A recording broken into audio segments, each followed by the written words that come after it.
یہ بھی اس میں بتایا گیا ہے۔ اب تفصیلات ہیں ان کی، جو تفصیلات ہیں ان میں 10 سال قید والے کچھ لوگ ہیں، پھر اس کے بعد ان میں ایک نام ہے عمران محبوب کا، وہ آپ کو یاد ہے کور کمانڈر ہاؤس کے دروازے پر بحث کرتا ہوا ایک بندہ مونچھوں والا اور درمیانی عمر کا ایک بندہ، اور وہ کھڑا ہو کے نا کھولو اور بحث کر رہا تھا، اور تم یہ کرتے ہو تم وہ کرتے ہو، اور اندر موجود افراد اس کو منع کر دیں، اس کے پیچھے ہجوم تھا، یہ وہ عمران محبوب ہے، تو اس کو بھی 10 سال سزا ہوئی ہے۔ ایک محمد حاشر نام کا نوجوان جس کی ویڈیو بڑی وائرل ہوئی تھی، جو یہ بتا رہا تھا کہ بولا تھا سر عمران خان کو ہاتھ نہیں لگانا، سر میں تشدد کے خلاف ہوں، میں اس کے خلاف ہوں توڑ پھوڑ کے، لیکن بولا تھا سر، وہ یہ کر رہا تھا، یہ حاشر جو ہے اس کو بھی سزا ہو گئی ہے۔ حاشر کی ایک ویڈیو بھی آئی تھی، یہ گرفتاری کے کچھ عرصے بعد آئی تھی کہ میں بہکاوے میں آ گیا تھا، لیکن یہ بھی ملٹری کسٹڈی سے ہی اس کی ویڈیو آئی تھی۔ اس کے بعد ان تمام 25 افراد کی جو سزائیں ہیں، ان سزاؤں کی تفصیلات ہیں کہ کس کو کتنی سزا ہوئی، ایک ایک کے نام کے ساتھ۔ آخر میں پھر اس پریس ریلیز میں کچھ چیزیں لکھی ہوئی ہیں، وہ ہیں دیگر ملزمان کی سزاؤں کا اعلان بھی ان کے قانونی عمل مکمل کرتے ہی کر دیا جائے گا۔ 9 مئی کی سزاؤں کا فیصلہ قوم کے لیے انصاف کی فراہمی میں اہم سنگ میل ہے۔ اب مجھے یہ نہیں پتا کہ یہ فوج کا اس کو جاری کرتے وقت ایک رد عمل ہے یا یہ عدالت کے فیصلے کا حصہ ہے، یہ مجھے نہیں پتا۔ ISPR نے پریس ریلیز میں یہ لکھا ہوا ہے۔ 9 مئی کی سزائیں ان تمام لوگوں کے لیے ایک واضح پیغام ہیں جو چند مفاد پرستوں کے ہاتھوں استحصال کا شکار ہوتے ہیں۔ سیاسی پروپیگنڈے اور زہریلے جھوٹ کا شکار بننے والے لوگوں کے لیے یہ سزائیں تنبیہ ہیں کہ مستقبل میں کبھی قانون کو ہاتھ میں نہ لیں۔ متعدد ملزمان کے خلاف انسداد دہشت گردی کی مختلف عدالتوں میں بھی مقدمات زیر سماعت ہیں، یعنی بہت سے لوگ ہیں جن کو وہاں سے بھی سزائیں ہوں گی، یہ بتا رہے ہیں۔ صحیح معنوں میں مکمل انصاف اس وقت ہوگا، اب فوجی بتا رہی ہے کہ ابھی انصاف مکمل نہیں ہوا، جب 9 مئی کے ماسٹر مائنڈ اور منصوبہ سازوں کو آئین اور قانون کے مطابق سزا مل جائے گی۔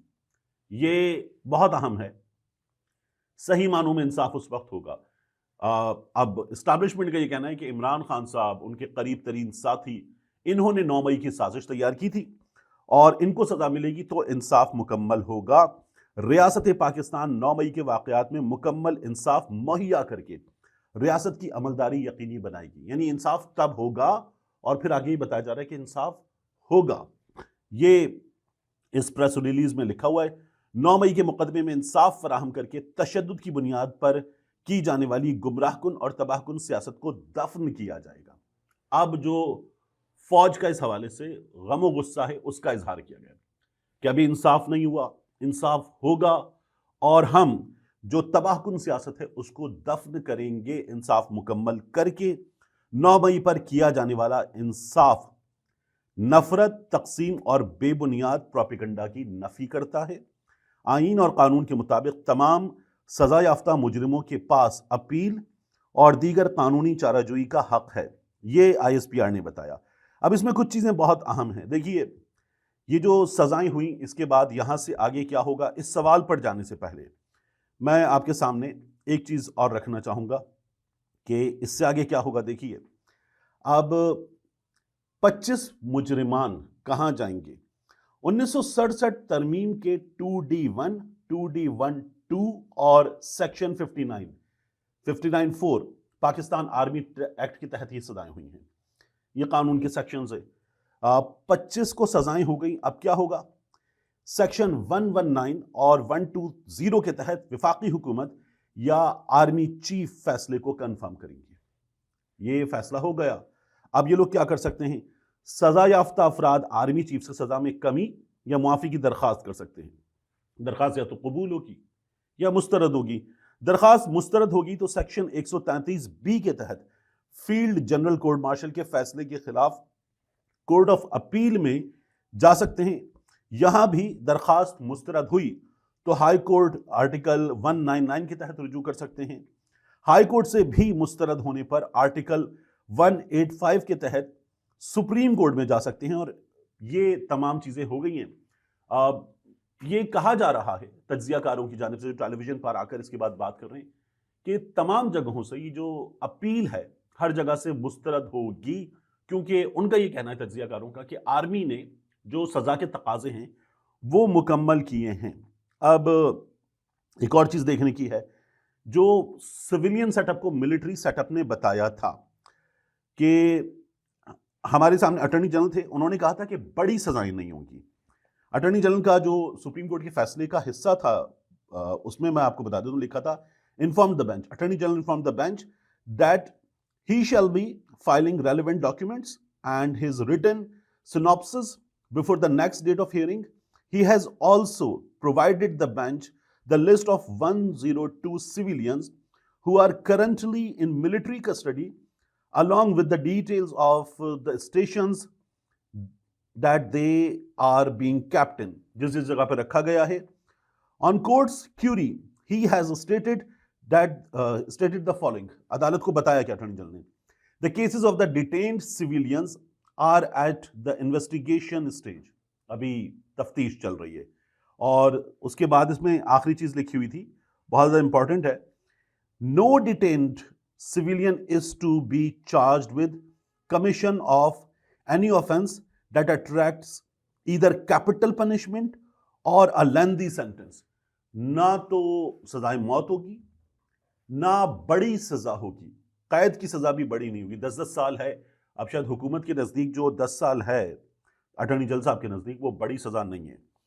اب ان کو سویلین جو جیل ہیں اس میں منتقل کیا جانا ہے, وہاں پر یہ اپنی سزائیں پوری کریں گے. یہ سپریم کورٹ کا جو حکم تھا اس کی روشنی میں ہے. اور ان 25 ملزمان کے حوالے سے ہمارے ایک دوست نے, ثاقب بشیر صاحب, بہت زبردست رپورٹر, وہ کہتے ہیں 4 ملزمان کی 2 سال قید ہے. اور یہ 4 ملزمان جو ہیں اس میں سے 19 سال قید کی سزا پہلے ہی کاٹ چکے ہیں.